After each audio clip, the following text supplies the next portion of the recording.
Sorry if I'm not looking that great. I just woke up and I'm sitting right here in front of you. Quite literally. Since I played badminton for uh, 3 hours straight, which I've never done. I mean, playing badminton itself. It's my fifth or sixth session, and I went full power yesterday. And I don't think I had a very good sleep because my body exhausted extensively, which I did not feel at that moment. But right now, I can feel during my sleep also, I could feel I was not able to get a deeper sleep because my body is totally exhausted. I was not able to even move my hand or do anything, but I felt some lorry has hit me, something like that. It's just a feeling, right? So, okay, cool. So, the important thing, the statistics on the best selling bike this year just came out from Rush Lane. It's a blog. I'll share this link in the bottom of this video as well. If you want to skip the whole thing, you just go click it, get the statistics. But if you want to listen through my mouth, the story of the whole thing, which I would recommend because not just for increasing my watch time, but also to give get my perception on this. So this is again related to the second-hand market. I'll come back to that in a little while. Okay. So the first four top selling bikes, which are of no match to every other brand, is Royal Enfield. Royal Enfield Classic 360 is selling the maximum. The Hunter, then the Bullet 350 and the Meteor 350. Himalayan has gone down in sales compared to the last year, July. So this talks about July 24 and July 25. For some reason, the Himalayan sales have dropped like a lot. It's in the negative. So I'm not sure why that's the case. It's minus 43%. Is the Himalayan bad? I don't know. Maybe people don't like the current look. Even myself. The previous Himalayan, I kind of liked the way it looked. It also felt a bit sleek. But the current Himalayan, it feels a bit bulky. I don't think people will want to have such a bike for touring or going for long drives. Considering the average Indian size, not everybody is used to that kind of a bigger sized motorcycle. Again, that's my perception. On the flip side, the Duke, the KTM 390 has increased the sales like 154% than the previous year. If you see that number, it's the biggest number this year. Then comes the Honda Highness or Honda CB350 series. That is 104% increase from the last year. But even then, this, if you see the number of units, I'm talking about the percentage now. If you look at the number of units that is sold or getting sold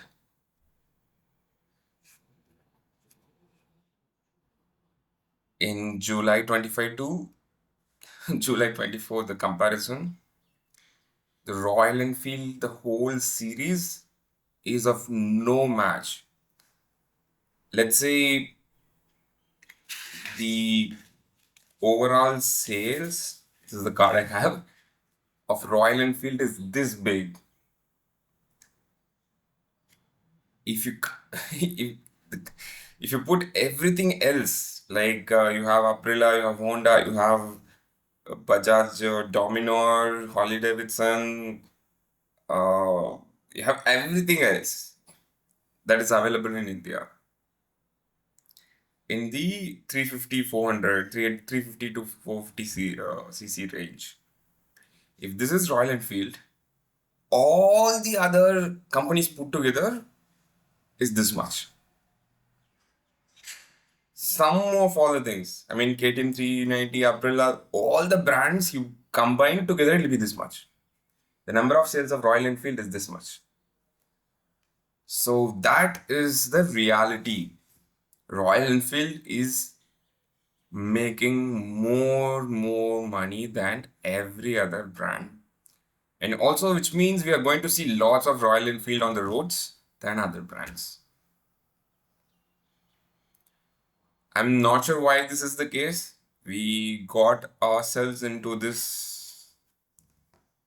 I don't know. I mean, this is for someone who's seeking to be technologically forward, moving forward.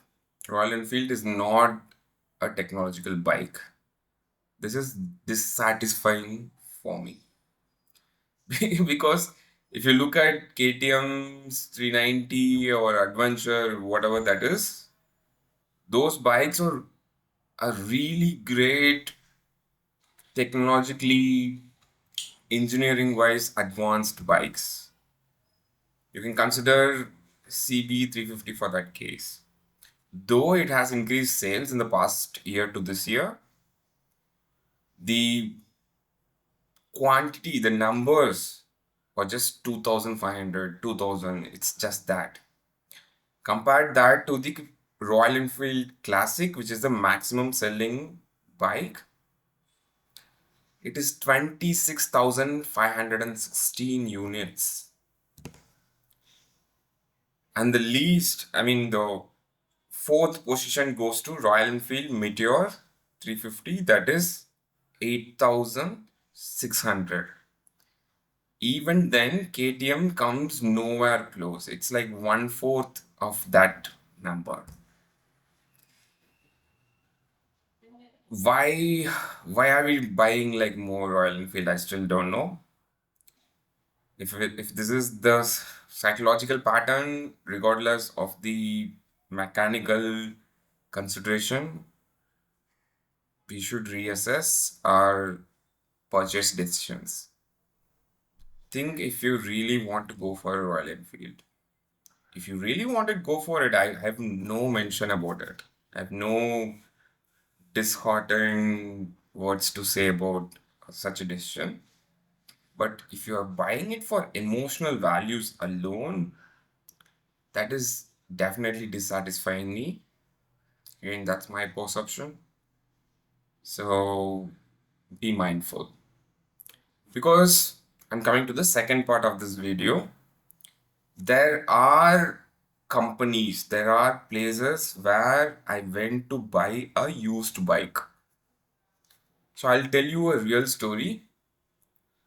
I know a bike was sold for 1 lakh rupees. I went to the place where the bike was sold to because I spoke to the actual seller, the actual person who used the bike, who sold it. I spoke to him, and this bike was bought by a dealer. Why? There are steps, there are psychological steps. People buy bikes through EMI and through reaching out to that extra cash, and they want to experience that. I totally understand. That's a human need. That's a human experiential need. That is, for men, bikes are an important thing, because you see everybody in your gang has a bike and you don't have it. That is a very critical psychological behavior to think about. So when you push yourself, you want to put an EMI, you want to have that experience as soon as possible, you go get a bike. What happens is that you try to reach for a 350cc for sure. So I went to this, going back to that, I went to this dealer who's selling used bikes. It was a shocker for me because it is a very big godown. I see at least 80% of bullets, Royal Enfield items are there. Remaining few, one Kawasaki, one BMW, one this, one that. No, everything else is just one. 80 to 90% is just Royal Enfield. So Again, the numbers kind of correlate to me. Royal Enfield sells like 80 to 90% of the bikes in the 350 400 segment, and the same are available in the same ratio in the used market segment, which means a lot of people buying these upper level bikes are not able to manage the expense since they got the bike. The service is expensive, the maintenance, fuel, everything is expensive. So they kind of sell it to the dealers. So the dealers make money. How? Because since I know this, the friend of mine who sold this bike for 1 lakh, I went to the same spot. I checked the same bike with the same registration number. I was told a price of 30% extra. And they agreed to sell only for 20% extra. I mean, through negotiation, if you push it, I was able to get it for 120. They say like, oh, I got this for 115. I can do like only 120. So it's 20% margin for the dealers. And how these dealers pick the bike is because they have a ready flow of cash. They have big pockets. They've learned the game so well. They know you also. I mean, they know us, the people who are selling the bike, right, to the dealers, to the second hand dealers. They know for sure these people need money and the money need is immediate. Even yesterday, I spoke to one of a CB3 200 owner. I was speaking to him in OLX because right now the situation is OLX is taken over by the dealers. Because I dropped my bike Duke 390 for sales in OLX 2 weeks back. Then 90% of the people who came looking for the bike are dealers. And for sure, they ask the price 20 or 30% lesser than how it should be. So if I'm selling it to the actual person, let's say you want to buy my bike, it will sell to X number. But if I'm selling it to the dealer, they will ask for X minus 20 or 30%. I know that from the price they're asking, right? I can clearly see they want to sell it at this price. So that they are asking for X minus 20 to 30% because they know it sells for that. I know it sells for that number. I'm not in rush. That is the only reason I've not sold it. If I'm in rush, what happens is that I'll just give it. They have ready cash. That is the key. They have ready cash. Let's say I bought this bike through EMI and I want to sell it right now because for XYZ reasons in my home or something is something has come up. I want to sell this bike right now, right away. What I will do, that is somebody who's having a ready cash. I don't have to negotiate, I don't have to do anything. But that is a 20% loss. That is okay because the money need is really high. At this point, I have a personal emergency. I need to sell this bike because this bike has been consuming so much of energy from me. What I'll do, I'll immediately sell it for that 20-30% lesser price.